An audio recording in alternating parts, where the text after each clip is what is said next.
आज है 28 नवंबर 2025। चलिए शुरुआत करते हैं डेली हिंदी न्यूज़पेपर एनालिसिस की धना की, जिसके अंतर्गत हम लोग दैनिक जागरण का राष्ट्रीय संस्करण, अमर उजाला, हिंदुस्तान, जनसत्ता, बिजनेस स्टैंडर्ड आदि महत्वपूर्ण अखबारों से महत्वपूर्ण खबरों को देखते हैं जो कि परीक्षा की दृष्टि से महत्वपूर्ण होती हैं।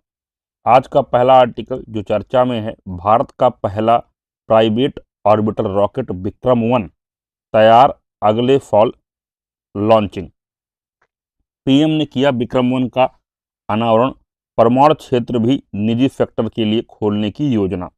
यहाँ पर आप देख सकते हैं हैदराबाद स्थित स्काई रूट एरोस्पेस के इन्फिनिटी परिसर में भारत का पहला ऑर्बिटर रॉकेट विक्रम-1 यहाँ पर प्रदर्शित किया गया है।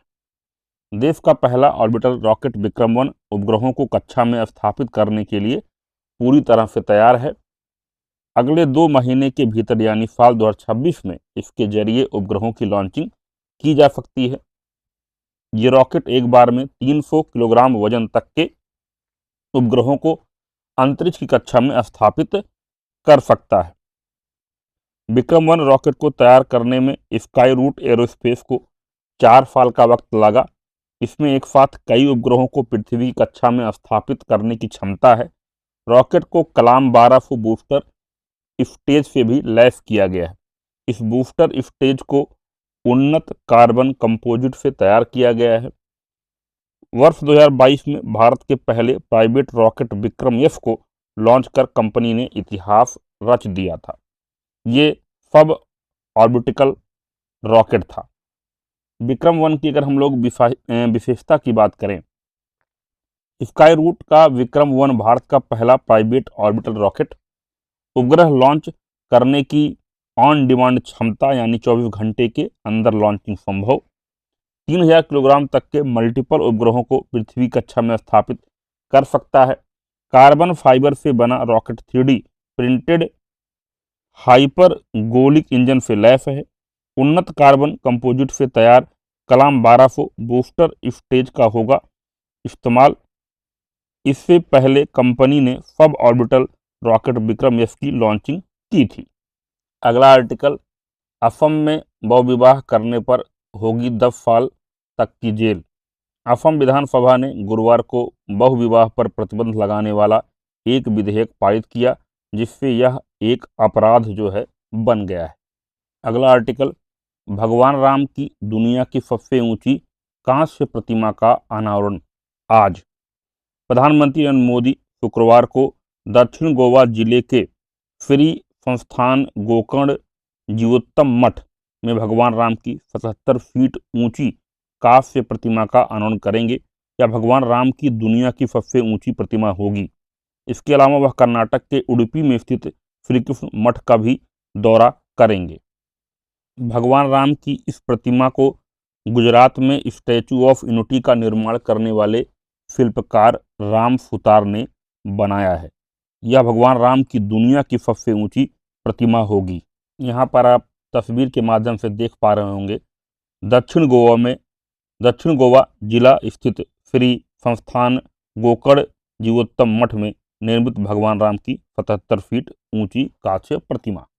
अगला आर्टिकल, मध्य प्रदेश में सरोगेट मां और एकल पुरुष को भी संतान पालन अवकाश। मध्य प्रदेश सरकार ने 48 साल पुराने सिविल सेवा अवकाश नियम में संशोधन किया है। अब सरोगेट या कमीशनिंग मां, सरोगेसी के माध्यम से पैदा हुई संतान की मां को मातृत्व और एकल अकेले रहने वाले पुरुष शासकीय सेवक को भी संतान पालन का अवकाश मिलेगा। दत्तक संतान ग्रहण के लिए 15 दिनों के पितृत्व अवकाश की पात्रता रहेगी।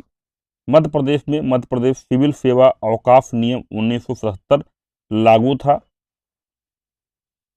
अगला आर्टिकल, पानीपत में आज प्रदर्शित होगा तिरंगे को रिसाइकिल करने का पहला वैज्ञानिक मॉडल। टेक्सटाइल हब होने से वस्त्र मंत्रालय ने चुना पानीपत। आईआईटी दिल्ली ने तैयार की है यह आधुनिक तकनीकी। देश में पहली बार राष्ट्रीय ध्वजों के सम्मानजनक तरीके से रिसाइकलिंग करने के लिए विकसित वैज्ञानिक मॉडल शुक्रवार को पानीपत में प्रदर्शित किया जाएगा। आईआईटी दिल्ली की तकनीक से विकसित यह model national technical textiles mission द्वारा गीता सरोवर पार्टिको में आयोजित चिंतन शिविर में होने वाले विशेष कार्यक्रम में इसे लॉन्च किया जाएगा।